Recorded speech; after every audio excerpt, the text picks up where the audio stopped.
Welcome to ನನ್ನ channel. ನೋಡಿ, ನಾನಿವತ್ತು ಹಂಬೆ ಪಲ್ಯ ಮಾಡಿ ತೋರಿಸ್ತಾ ಇದ್ದೆ. ನಮಗೆ ಹಂಬೆ ಅಂತೂ ತುಂಬ ಒಳ್ಳೇದು ಆರೋಗ್ಯಕ್ಕೆ. ಕಿಡ್ನಿ ಸ್ಟೋನಿಗೆಲ್ಲ ಅದರ ನೀರು ಕುಡಿತಾರೆ. ಮತ್ತು ಅಲ್ಲದಿದ್ರೂ ಸಹ ನಾವು ಡೈಲಿ ಸಹ ಬೆಳಿಗ್ಗೆ ಒಂಚೂರು ಅದರ ನೀರು, ಖಾಲಿ ನೀರು ಮಿಕ್ಸಿಗೆ ಹಾಕೊಂಡು ಕುಡಿದ್ಬಿಟ್ರೆ ಏನೋ ಒಂಥರ ಲವಲಿವಿಗೆ ನಮಗೆಲ್ಲ ಬಾಡಿ ಎಲ್ಲ ಹಗೂರು ಹಾಗೆ ಆಗುತ್ತೆ. ನಾನು ಅದನ್ನೆಲ್ಲ ತುಂಬ ಎಕ್ಸ್ಪೆರಿಮೆಂಟ್ ಮಾಡಿದೆ. ತುಂಬ ಲಾಯ್ಕತ್ತೆ ಯಾವಾಗ ಕುಡಿತಾ ಇಕೊಂಡ್ರೆ.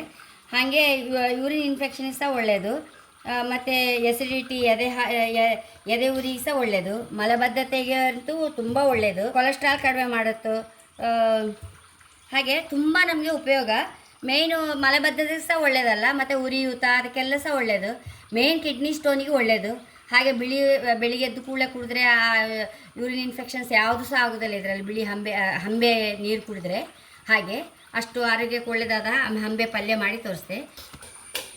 ನೋಡಿ, ನಾನೆಲ್ಲ ಸ್ಲೈಸ್ ಮಾಡಿ ಇಟ್ಕೊಂಡೆ. ನಾರೆಲ್ಲ ತೆಗಿಬೇಕಲ್ಲ, ಸ್ಲೈಸ್ ಮಾಡಿ ನಾರು ತಗೊಂಡು ನೋಡಿ ಹೀಗೆ ಕಾಸಂಡೆಗೆ ಹಾಕೊಂಡು ಉದ್ದ ಕಾಸಂಡೆಗೆ ಈ ದೋಸೆ ಸಟ್ಟದಲ್ಲಿ ಹೀಗೆ ಮಾಡಿಬಿಟ್ರೆ ಕ್ಲಾಸ್ ಬಿಡುತ್ತೆ 1 ನಿಮಿಷಲ್ಲಿ.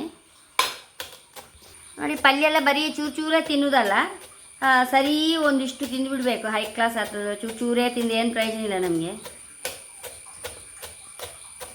ಬಾಣಲ್ಲಿ ಇಟ್ಕೊಂಡಿದೆ. ಈಗ ನೋಡಿ, ಗೊಜ್ಜಿನ ಕೊಕೊನಟ್ ಆಯಿಲ್ ಹಾಕಂತ ಇದ್ದೆ.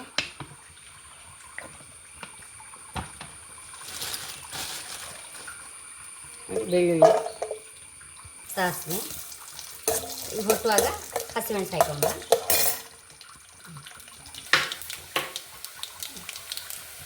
ಸಾಸಿವೆ ಹೊಟ್ಟುತ್ತಾ ಇತ್ತಲ್ಲ, ಹಸಿಮೆಣಸು ಹಾಕೊಂಡ್ಬಿಡುವ.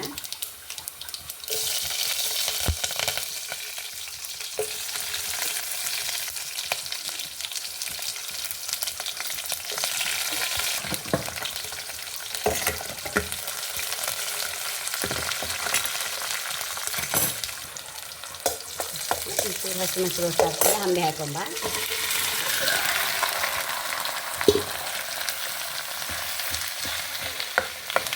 ಇದಕ್ಕೆ 1 ಕಪ್ ಅಷ್ಟು ಹೆಸರುಬೇಳೆ ಹಾಕ್ಕೊತಾ ಇದ್ದೆ. ಸ್ವಲ್ಪ ನೀರು ಹೆಚ್ಚಿ ಹಾಕಬೇಕಾಗುತ್ತೆ, ಯಾಕಂದರೆ ಹೆಸರುಬೇಳೆ ಇತ್ತಲ್ಲ, ಅದು ಬೇಯುವಾಗ ಸರಿ ನೀರು ಕುಡಿಯುತ್ತೆ. ಅದಕ್ಕೆ ನಾನು ಸ್ವಲ್ಪ ನೀರು ಹೆಚ್ಚಿ ಹಾಕಿಬಿಟ್ರೆ ಅದ್ರ ಪಾಡಿಗೆ ಅದು ಬೇಯ್ತಾ ಇರುತ್ತೆ.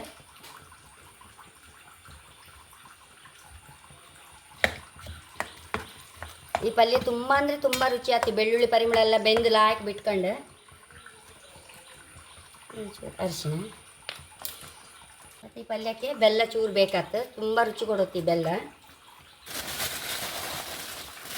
ರುಚಿಗೆ ತಕ್ಕಷ್ಟು ಉಪ್ಪು, ನೀರಿನ ಚೂರು ಹಾಕೊಂಡು ಮುಚ್ಚಿಟ್ಕೊಂಡು ಬಿಡುವ. ಈಗ ಮುಚ್ಚಿಟ್ಕೊಂಡು ಬೇವಿನೆಲ್ಲ ಸಹ ಹಾಕೊಂಡ್ಬಿಡುವ. ಇಂಥದ್ದೇ ಎಲ್ಲ ಪರಿಮಳ ಕೊಡೋದು ಈ ಪಲ್ಯಕ್ಕೆ. ಬೆಳ್ಳುಳ್ಳಿ, ಬೇವಿನ ಎಲೆ. ನೋಡಿ, ಎಷ್ಟೋ ರುಚಿಯಾದ ಪಲ್ಯ ರೆಡಿಯಾಗಿದೆ. ಈಗ ಬೌಲಿಗೆ ಟ್ರಾನ್ಸ್ಫರ್ ಮಾಡ್ಕೊಂಬ.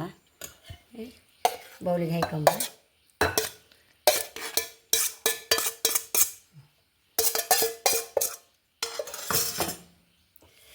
ತುಂಬ ಅಂದರೆ ತುಂಬ ರುಚಿಯಾಗಿದೆ. ಹೆಸರುಬೇಳೆ ಸಹ ಹಾಕ್ತೇವಲ್ಲ, ಬೆಳ್ಳುಳ್ಳಿ ಪರಿಮಳ, ಹಂಬೆ ಪರಿಮಳ. ತುಂಬ ಅಂದರೆ ಅನ್ನಕ್ಕೆ ಎಷ್ಟು ಸಹ ಊಟ ಮಾಡ್ಬೋದು ಈ ಪಲ್ಯ ಒಂದು ಮಾಡಿ ಇಟ್ಕೊಂಡ್ರೆ. ಹಾಗೆ ನನ್ನ ಚಾನಲ್ ಇಷ್ಟ ಆದರೆ ಸಬ್ಸ್ಕ್ರೈಬ್ ಮಾಡಿ, ಲೈಕ್ ಮಾಡಿ, ಕಾಮೆಂಟ್ ಮಾಡೋದಂತೂ ಮರಲೇಬೇಡಿ. Thank you.